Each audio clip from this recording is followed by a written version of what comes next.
탤런트 동기로 만난 25년 만에 부부의 연을 맺은 두 분을 모셨습니다. 배우 김정균 씨, 정민경 씨 부부. 어서 오세요.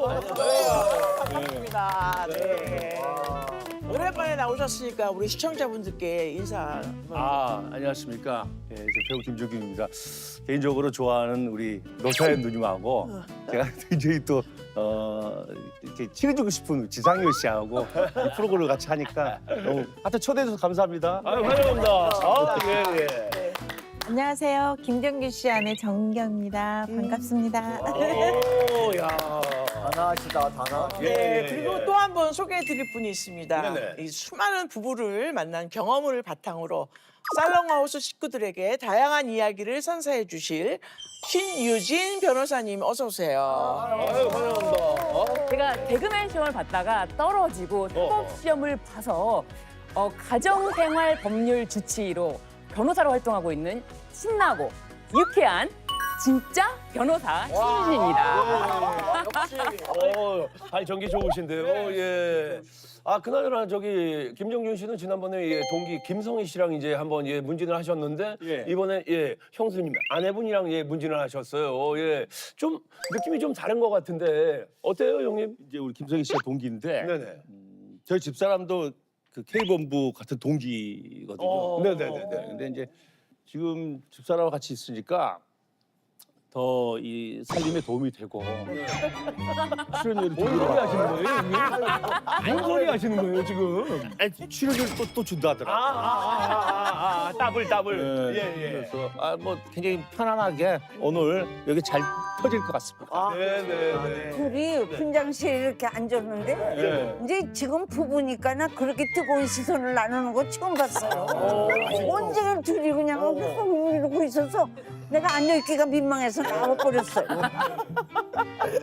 그나저나 저기 뭐 부부는 결혼 사진 저 준비돼 있거든요. 네, 궁금한데요. 이거 보라고 이제 소문이 네네. 자자한데 먼저 두 분의 결혼 사진을 함께 보겠습니다. 그래요, 한번 보죠. 지금도 이렇게 예. 불타고 있는데. 너무 아름다우시다. 어우, 저기 날씬했어요. 세상에 동서양의 조화가 정말 잘 어우러지네요. 야. 다 잘 어울려. 너무 아름다우시고 우아하시다. 저 오늘 5년 후에 저 사진을 보니까 느낌이 어때요? 정말 저 때는 돌아가고 싶다는 생각. 너무 간절합니다. 너무 좋았죠, 그 네. 순간. 아니 그나저나 뭐 두 분이 이제 뭐 만난 얘기를 이제 방금 전에도 이제 말씀을 주셨지만 91년도에 K본부 이제 탤런트 이제 공채 동기란 말이죠. 근데 불꽃이 튀지 않다가 25년 만에 이렇게 다시 한번 연지곤지 찍으신 거예요. 그렇죠? 대기만성형으로 불꽃이 튀네. 그러니까 은은하게 제가 배우로서 조금 인지도를 좀 알리기 위해서 아주 그냥 열심히 했던 것 같아요. 그러니 뭐 우리 정미경 씨를 사실 이렇게 한눈팔 그런 여유는 없었죠. 근데 나중에 25년 뒤에 이제 동기 모임에 갔더니 예. 여자로 보이더라고요. 어머. 야, 신기하다. 그리고 아까 대기실에서도 우리 전은주 어머님하고도 얘기 좀 나눴는데 예. 그 젊었을 때는 서로 그냥 막 영역 다툼한다고 이김질한다고 막 그러는데 이제 나이 50에 만나서 이렇게 사니까 서로 의지하면서 그렇죠? 서로 내가 무엇을 더 해줄 수 있을까 그 짠한 그런 마음에 이렇게 만나서 지금은 저는 너무 좀 행복합니다. 아니 형님이 많이 좀 오해를 하고 계신데 젊었을 때는 우리 형수님이 형님이랑 결혼 안 하셨잖아요. 이거 무슨 말씀이세요? 그랬나? 그럼요. 마음의 온도가 너무 앞서가네. 네, 너무 앞서가셨네. 아니 그나저나 여쭤보고 싶은 게 이제 25년 만에 사랑의 장작을 이제 데핀단 말이죠. 예. 어떻게 예전 사랑이랑은 좀 다를 것 같은데 어땠어요? 느낌이요? 티가 나. 결혼할 생각이 없이 그냥 혼자 쭉 살고 나는 이제 혼자 살아야겠다 이렇게 마음을 먹고 있었는데 어느 순간에 이제 우리 김정균 씨가 마음에 쑥 들어오니까 근데 뭐가 이렇게 탁 씌었는지 그냥 다 이뻐 보이고 그래. 그냥 철딱선이 없이 굴어들어.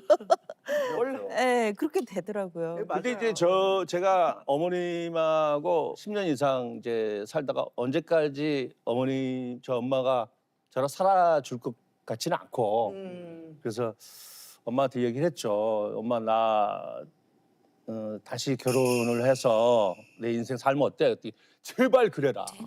제발 좀 그래라. 너 혼자 사니까 짠하다. 우리 집사람 보자마자 두 분이서 한 3, 4일 뒤에 영등포 구청 가서 혼인신고를 하고 왔더라고요. 아 진짜 일사천리로. 딱 듣고 한 일주일 만에 어머님이 나오라고 그래요. 저 나왔더니 구청 가. 네? 왜요? 그랬더니 가서 빨리 혼인신고를 해야 되겠다고. 그래서 엄마가 진짜. 마음에 들어. 어른들 엄마가 눈이 정확하시거든. 그리고 엄마 생각에 우리 형수님이 갑자기 정신 차릴까봐 정신 차리기 전에 하루 그냥 혼인신고 들어간 엄마가 거지. 그럴 때 그럼. 길게 갈 것 같지 않으니까 빨리 이제 혼인신고를 시키자. 사실 뭐 첫 만남부터 연애까지는 설레잖아요. 정말 짜릿짜릿하고 눈만 봐도 막 그렇고. 그런데 결혼은 현실이다 이런 말이 있는데 오늘 모신 두 분도 이제 결혼해 보니까 연애 때는 몰랐던 부분을 좀 많이 발견하죠. 네. 특히 무엇을 우리 그렇게 민경 발견했냐? 씨는 많이 있습니다. 많이 발견했어요. 어떻게 어떤 게? 아니 그래도 기본적인 것은 할 줄 알았어요. 제가 이제 냉장고에 반찬을 다 해놓고 예, 예. 넣어놓고 외출을 하잖아요. 어. 이제 전화를 항상 물어봐요. 오빠 그 냄비에 있는 거 끓여가지고 냉장고에 있는 반찬 꺼내서 밥통에 밥 퍼서 먹어. 너무 간단하죠. 너무 간단한 일이잖아요. 1더하기 1은 2랑 똑같은 거거든요. 그 정도 수준의 난이도예요. 전혀 손도 까딱 안 하고 제가 나갔다 들어오니까 그 집에 있는 과자, 빵 이런 거를 막 먹고 그 빵 봉지를 마루에다가 쫙 뿌려놓고 안마 의자 이렇게 앉아 있는 거예요. 그래서 애기야. 이게 뭐지? 밥은 안 먹고 웬 찾아오는 과자면 거. 군것질만 잔뜩 하고 그래서 이건 좀 아닌 것 같아. 완전 이건 난 강아지랑 사는 것 같다. 이 느낌이 들면서 뒤치다거리 다 하고 청소 다 하고. 한마디로 손이 많이 가는 남자구나. 네, 그 일뿐만이 아니고 최근에 이제 제가 그게 좀 쌓여가지고 이제 요만한 거에 이제 스파크가 터진 거죠. 근데 이건 제가 얘기했죠. 왜냐면 우리 집사람이 결혼식장 가서 그 얘기 그 뷔페 음식을 그리고 이제 코스 요리를 먹는 걸 너무 좋아해요. 좋아하죠, 많은 그래가지고 분들이. 아니 그 코스 요리 오고 막 그 디저트까지 이렇게 그렇게 하고 이제 가는데 그날 따라 제가 이제 요즘 뭐 장이 안 좋아가지고 화장실을 이제 가야 되는데 야 그 화장실을 가는 틈에 식권이 다 떨어진 거예요. 그래가지고 빨리 화장실에 나와서 식권 먼저 받아가지고 식권이 아니고 앉아서 축의금 하면서 식권 받았어야지 식권 다 떨어지던 안 나왔다고. 순서가 좀 잘못됐다고 생각했구나. 또 소리를 내 말을 안 듣고 나오라 그럴 때 빨리 나와야지. 왜 이렇게 꼼지락대가지고 거기 그 잘 모르는 사람들 너무너무 친하신 분 자녀분 결혼이었는데 결혼식이었는데 결국 인사도 못하고 그분도 미안해하고 그래서 좀 그랬던 기억이 야는 예식장 측에서 잘못했네. 그거는. 그렇다. 식권을 그렇게 또 가족들이 많이 만나 보죠. 그렇죠. 너무 많이. 해줘야죠. 네. 그럼 그 김정준 씨는 그 결혼을 해보니 몰랐던 아내의 모습이 어떤 게 있었나요? 결혼을 해보니까 예. 사실상 그 자기 아내를 잘 알아야겠더라고. 모르고 결혼하셨어요. 그렇지. 뭐고 하지. 눈꺼풀 씌워가지고. 그러네. 지피지기면 백전백승이라는 그렇죠, 게 지금. 아내도 좀 알아봐야 된다는 게 저희 집사람은 이렇게 소리 지를 줄 모르는 분인 줄 알았어요. 네. 항상 웃는 모습이. 못 지르실 것 같은데. 그 재채기도 그렇게 할 것 같죠. 이렇게 이제 할 줄 알았지. 그러니까 근데 뭐 웃을 때도 아니. 재채기 할 때 유리창이 좀 깨졌어요. 장비처럼 하시나 봐요. 장비처럼. 애초에 이랬어요? 그리고 또 아내가 좀 욱하는 성격이 난 있었는데 야 그 기존 연극 배우들보다 성량이 더 좋아요. 야 누굴 또 물어라 이러는데 뭐라고? 다퉜을 때요. 다퉜을 때 형님한테.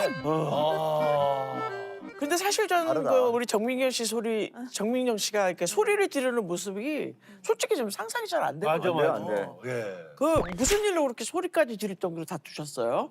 아주 그냥 진짜 속 터지는 일이 있었어요. 예. 오빠가 얘기해. 다투었다기보다도 이제 시동이 안 켜진대요. 본인이 운전한다고 막 이렇게 하면서. 근데 왜 시동이 안 켜지냐? 차가 뭐 오래된 것도 아닌데. 또 나와봐라. 그래서 내가 시동 키니까 또 시동 켜지더라고. 오, 어떻게 된 거야? 왜 내가 키는데 안 되냐? 어? 되는 거를 안 됐다 그런 것도 아니고 안 되니까 안 됐다 그런 건데 그걸 가지고 내가 하니까 되는데 왜 자기가 하면 안 돼? 그런 것도 못하냐 이런 식으로 핀잔을 주는 게 예, 핀잔을 주는 게 그런데, 너무 싫은 거예요, 막. 그런 상황에서 짜증을 심하게 내더라고요. 혹시 요즘에 갱년기 쪽 아니에요? 다. 그죠? 맞죠. 갱년기 조심해야 돼요. 그러니까요. 정말 사소한 거에 이렇게 욱 하는 게 생기길래 이거 좀 너무 이상하다. 서운하죠, 막. 예, 그 좀 저도 이상하다고 느꼈어요. 예. 보통 때는 그렇게까지 몰랐어요. 거죠. 저는 뭐 딴 게 아니고 누나를 갱년기 때 만났어요. 이무송룡이 받을 걸 내가 다 받았지. 다 받았지. 아, 유명하죠. 그 당시에 제 별명이 욕바지였어요. 예, 난 알아요. 갱년기가 뭔지. 어떤 얘기하는 줄 알아요. 아, 웃겨. 일단 출발이 야. 잘못한 것도 없는데. 갱년기 정점 찍었을 때.